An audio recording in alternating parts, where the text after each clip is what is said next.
Hey there. Hello there. No? Yeah, I'm still pretty bad at starting videos, but it is what it is, so bear with me. I hope anyone potentially seeing this is having an amazing morning.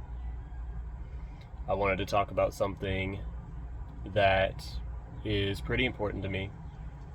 Something I've been thinking about for not days or weeks, but honestly months. And as I've been an adult for 7 years now, adulting is not really what I thought it was going to be when I was 18. I mean, let's be real here. There's a bee that just flew into the shot. How about that? All right. So, if I could go back, in time 7 years and talk to my 18-year-old self, this is the type of stuff I would say. This is the type of advice I would give my 18-year-old self. Here come the bees. The bees will be joining us for today's video. I even have some notes that I got written down, so I can't really see my digital notes while I'm recording now. Got 10 different things here on my notepad that I wanted to briefly talk about in this video. First of all, starting with number one, the internet is not like real life. Surprise, surprise. This is what I would tell my 18-year-old self if I could go back in time 7 years. Obviously everyone knows the internet is not like real life, right? But it goes a bit deeper than that. Most people that you see on the internet are just trying to perform for other people. They're trying because they care too much about what people think of them. They want people to see them a certain way. They want to be viewed a certain way. They're trying to get attention. That's how most people on the internet, on most people on social media specifically, how they are. I mean, like, people with, with their colorful you've seen them before on like Instagram or Discord or whatever social media you use. They got like the colorful profile, they're basically showcasing every single thought they think online, and it's not who they are in real life. The internet is not like real life. People will post things on social media, they'll post just the highlights of their life, right? And in real life, they're probably not, it's probably not always peaches and cream 24/7, you know what I mean? So, all these things I wanted to talk about, I wouldn't just say these things to my 18-year-old self. This is the advice I would give any 18-year-old who I might talk to or who might be watching or whatever. This is my advice to 18-year-olds as someone who's been an adult for 7 years, and it just wasn't exactly how I was told it was going to be when I was 18. It wasn't exactly what I was expecting. It's a bit different, a lot harder than I thought it would be as well. And sometimes you discover things that you didn't want to discover, some truths that are a bit hard to swallow. So, getting into number 2 on my list is kind of relates to number 1 in a way, is stop performing for people. Now, this can be online or in person. Like, this is something I've struggled with for a lot of years of my life. Sometimes I still struggle with this, where sometimes I'll notice in a conversation, if I'm having a conversation with someone, I will notice that I'm not really focused on, the conversation specifically in itself. I'm more focused on how that person reacts to me. I'm trying to get a reaction from people, right? I'm trying to perform like in a circus, you know.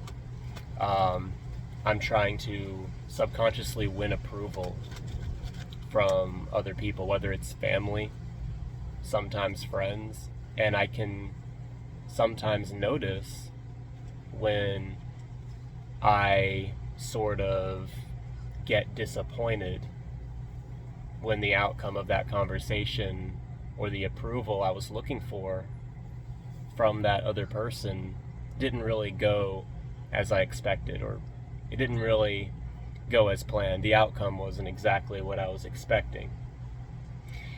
So just try to be more mindful of how you're talking to people, how you're interacting socially. Are you talking to people to have a conversation, or are you talking to people to perform, to get a reaction, to get a certain response? Number 3 on my list would be about not spending too much time on those who have literally nothing in common with you. Now, of course, this is also something that I've dealt with in my life. It's okay to have friends who don't have much in common with you, but sometimes if you spend too much time on people who have literally nothing in common with you, like, for example, you're going this way and they're going this way, and it's like conversations always feel forced, right? It always feels like you don't have much to talk about. You know, you always feel like you're in the wrong crowd, or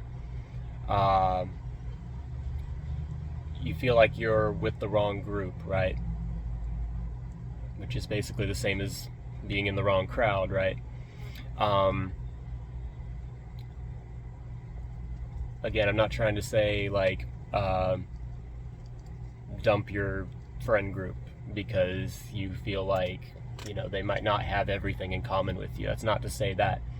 But sometimes people join groups just because they're lonely and they don't really have a lot of friends. They don't really have a lot of people in their life. You know, they'll just join any group. They'll just call anybody their best friend or whatever. I've done this myself. Like, I was playing a video game back in 2021, and somebody in the video game said that he thought I was cool, wanted me to join his friend group. And I was like, oh my gosh, someone thinks I'm cool, right? I want to join their friend group because he thinks I'm cool. We played for like 10 minutes together. Maybe 20 minutes. Oh boy. That ended up being a very, very terrible group that I was in. Like, just not good people I wanted to be around. I felt like I was losing brain cells being around these types of people, right? So, sometimes these types of people can hold you back in life in general, in how you think and how you act, you know. Sometimes you're growing, maturing, you know, you're going one way and they're just kind of staying the same. You know, sometimes it may eventually get to a point where you just feel like you have nothing to talk about with these people, and you're kind of just, you know, wasting your time associating with them because, well, there's just no point, you know. Sometimes you just find yourself with the wrong crowd, and that's okay. Always use it to, you know, find the lesson in it, learn something from it, and figure out what you need to do for yourself. Whether it be try and, you know, find better people or if you have problems with the current people you're around, try and figure that out, whatever it is you need to do. Like, just, I'm kind of rambling on this one specific subject, but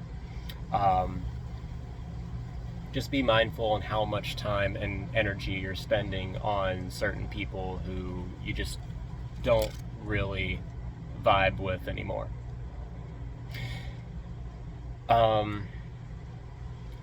And number 4, well, there's kind of like, I kind of wrote like 2 segments to this part, but don't stress too much over how you're going to make money. As an 18-year-old, for me as an 18-year-old, like, my dad was always like, reminding me over and over again and again, like, oh, you need to figure out what you're going to do for the rest of your life. You need to figure out a career path. You need to figure out, like, how you're going to make money. I was like playing a lot of video games, and like, oh, my parents would tell me, oh, but those video games, they're not going to make you any money, right? Unless you play video games professionally. People do that, right? Well, what I'm trying to say is that nothing my dad really told me, or anybody in my family really told me when I was 18, had much effect on where I am now, like, financially. Not at all, really.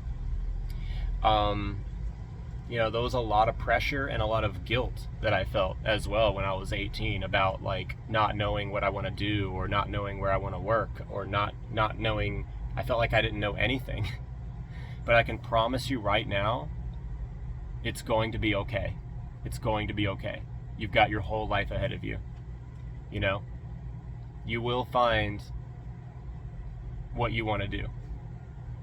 And even now, like, even me, like, I don't have it all figured out. I'm only 25. Like, I don't have it all figured out. I don't know what I want to do for the rest of my life. And really, nobody does. Almost nobody does. Even at my age, It's just, it's kind of crazy to even think that at 18 you're supposed to know exactly what it is you're going to do for the rest of your life, know exactly what career path you're going to go to. And this kind of leads into my next little side point here, is like, you don't have to go to college. Surprisingly enough, college is completely optional. I'm wearing a hat from the local college here, but I don't go to college. I never went to college, and I'm doing just fine. College is so, well, I could get into more details about what I think about college, but I think that's a subject for another time. You don't have to go to college. A lot of people don't go to college and they end up just fine. There can be a lot of downsides of college, college is expensive as well. A lot of people go to college because they don't really know what's next. They are just told that's what they're supposed to do. Some people go to college and are very successful. Like, it's the right choice for them. And if that's true, then that's great. But don't let your parents tell you that you're going to be a failure if you don't go to college. I mean, well, you can't really affect what they do, right? But don't believe that to be true, because it's not true. I don't know what the percentage is. I'll have to, find that out. But there's a whole lot of people that are not enrolled in college, and that are doing just fine, by the way. But if you don't know what you want to do, and you or your family can afford it, and you want that college life, and you want to meet more people, and potentially find a career path by going to college, then good for you. Then I am more than happy for you. But it's something that's very optional. It's not something you have to do at all. And well, I'm kind of bending this thing, but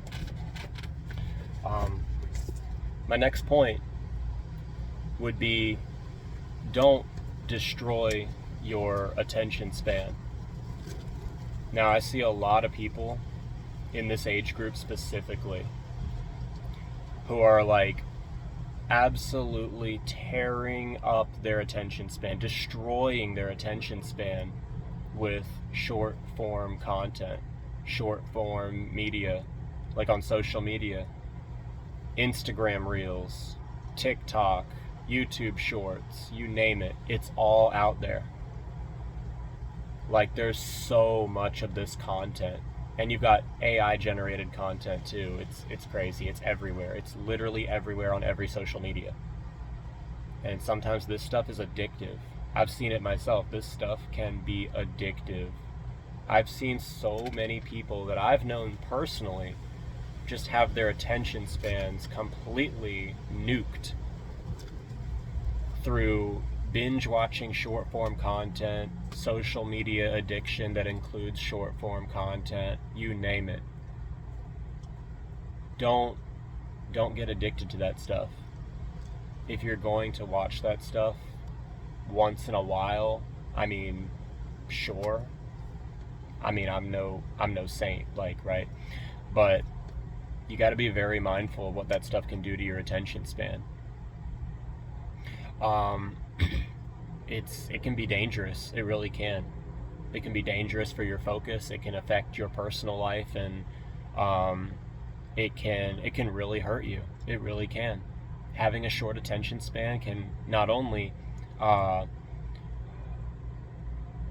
you in your relationships, but it can also hurt you in other areas in life too.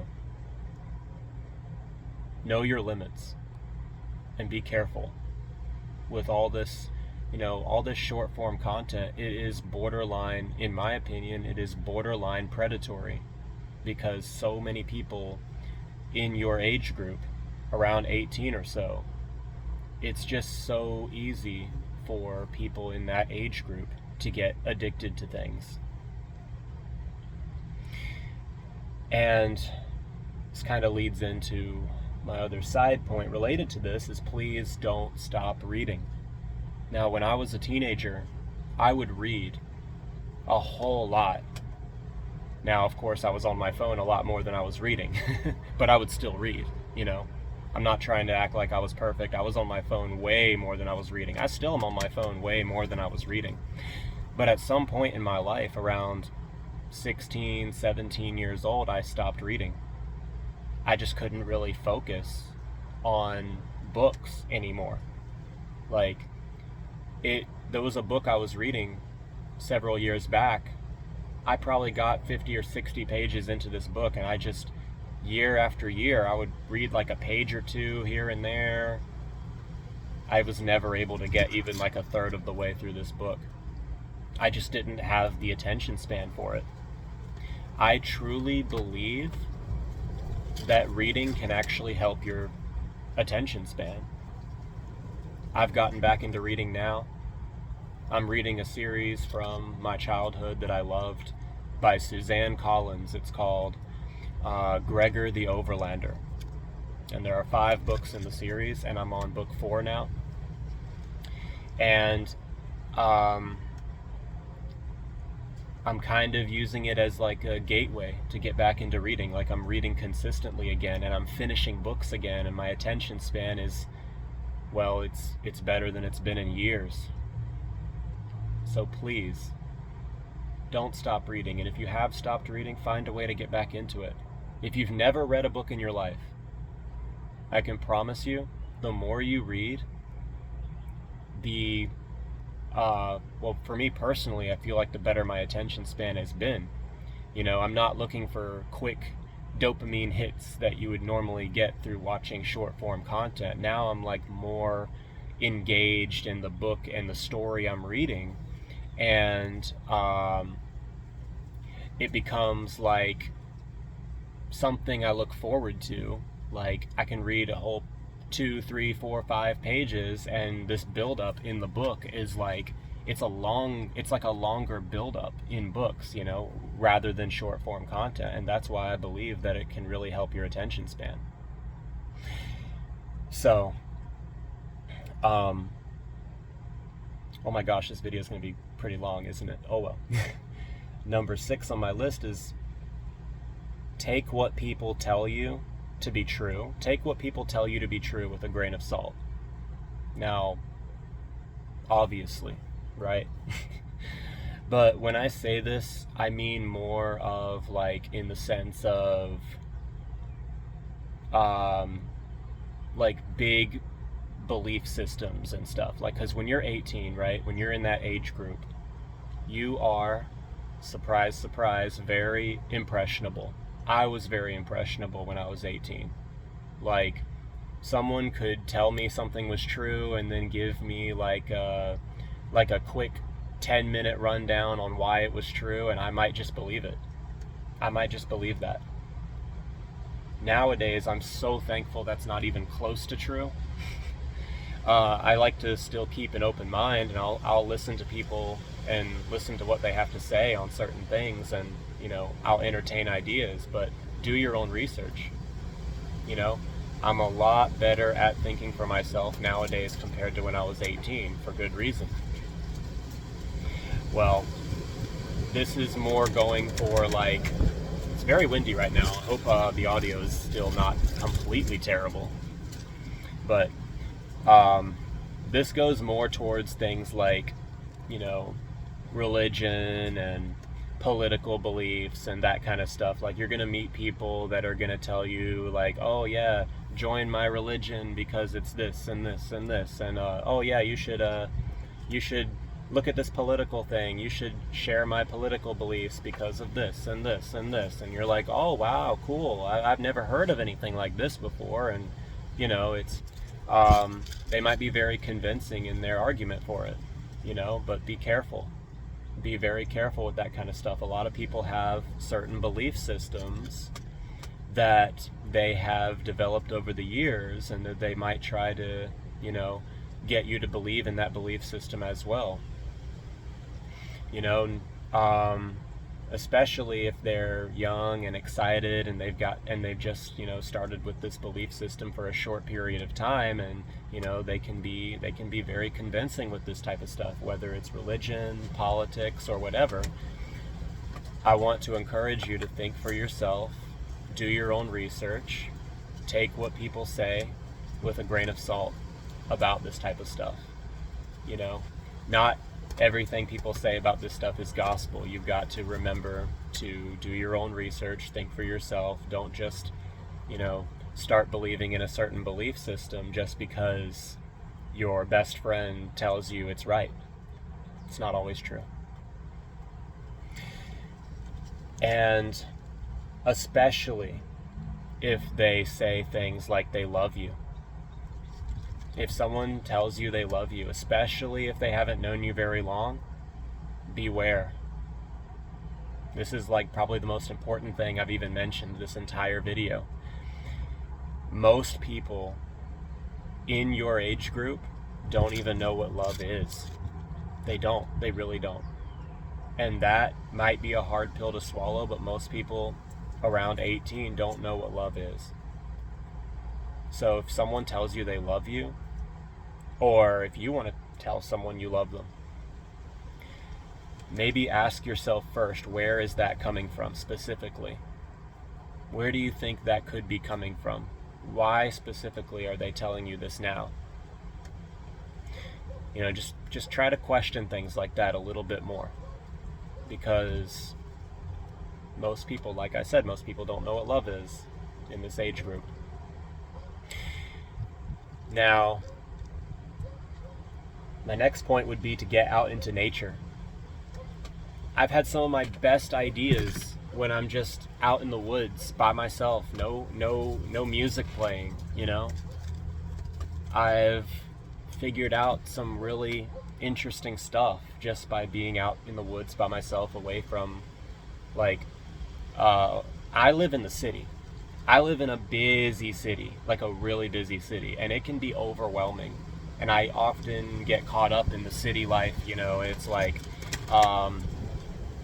I don't really get a lot of time to myself to really evaluate my thoughts and feelings and all this stuff, right?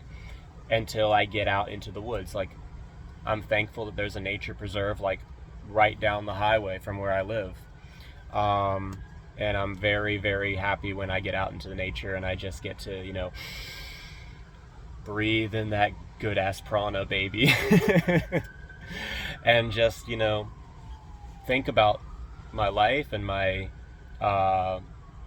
circumstances and just evaluate my feelings and my opinions and what I want to do next and how I'm going to overcome certain hurdles in my life as an adult, especially an adult in a busy city. It's crazy sometimes. It really is. I just encourage you to get out into nature more often, get away from the hustle and bustle, and just,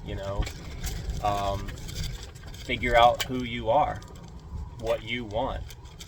It's a lot easier to think clearer when you're surrounded by green and not, man-made stone and whatnot, and polluted air and busy cities and stuff.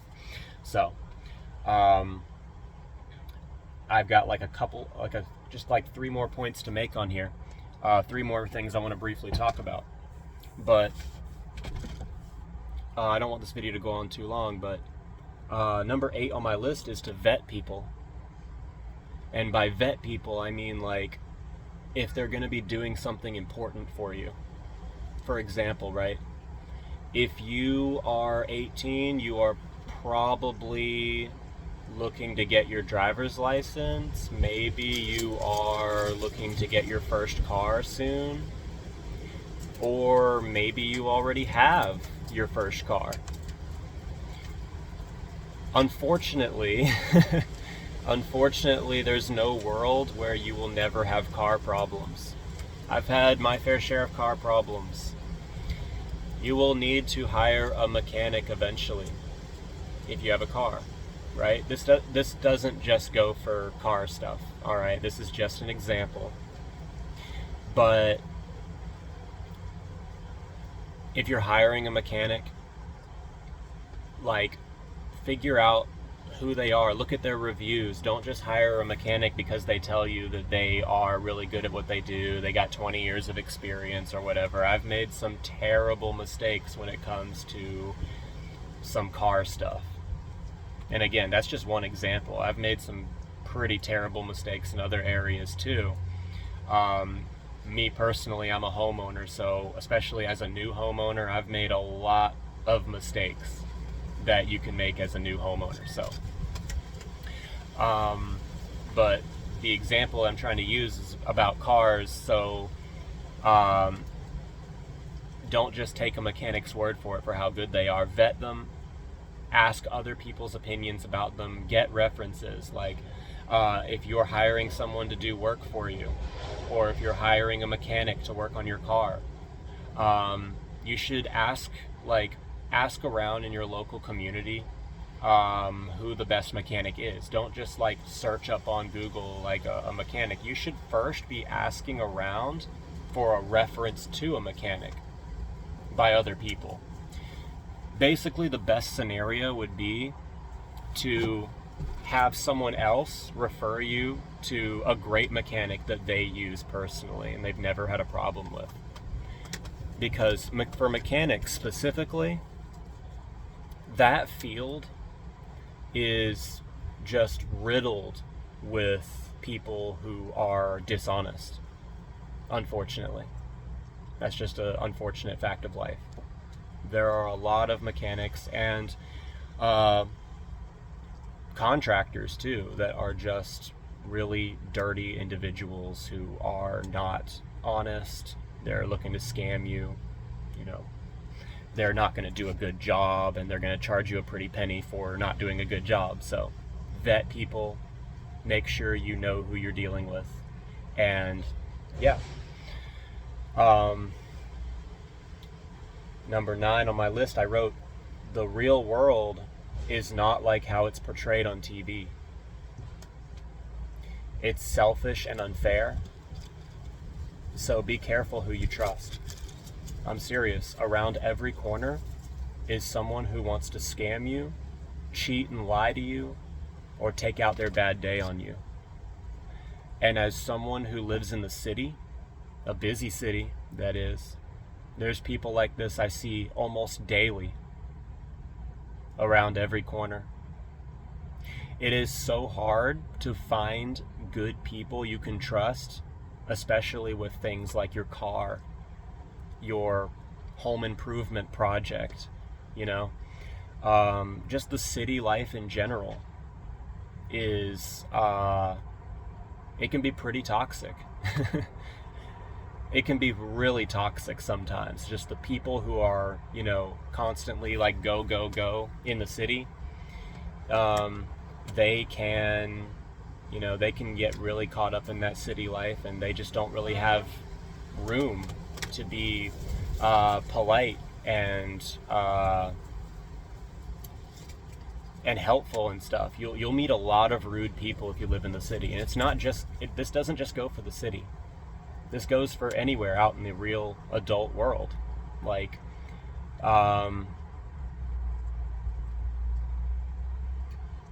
just be careful out there.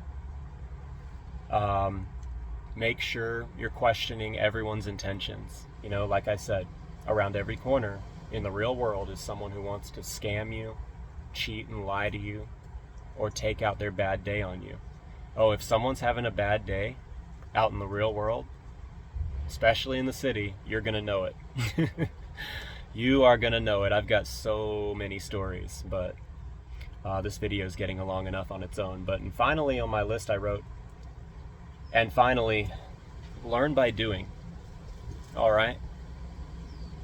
Now, most things in life don't have an instruction manual. What a surprise, right? Most things in life don't have an instruction manual. You're just going to have to figure things out as you go. Sometimes you're just going to have to get out there, say stupid things, do stupid things, just not too stupid, and learn from those mistakes. Try that thing you've been putting off for so long and just figure it out as you go. You might have to ask questions. It's okay to ask for help. But just getting started is almost always the hardest part. And people who just get started are already ahead of most people in life, okay? Even if you don't know what you're doing, start without knowing what you're doing. Because you've already accomplished the hardest part, and that's getting started, okay? I just wanted to end this off by making that as clear as I can. Learn by doing, and just start, okay? That's all for now. This video is long enough. If I were to go back in time 7 years and talk to my 18-year-old self, this is exactly what I would say. This is exactly the type of advice I would give to any 18-year-old who could be watching this, or any 18-year-old I meet out on the street in the busy city. All right, that's all for now. Have a great rest of your day.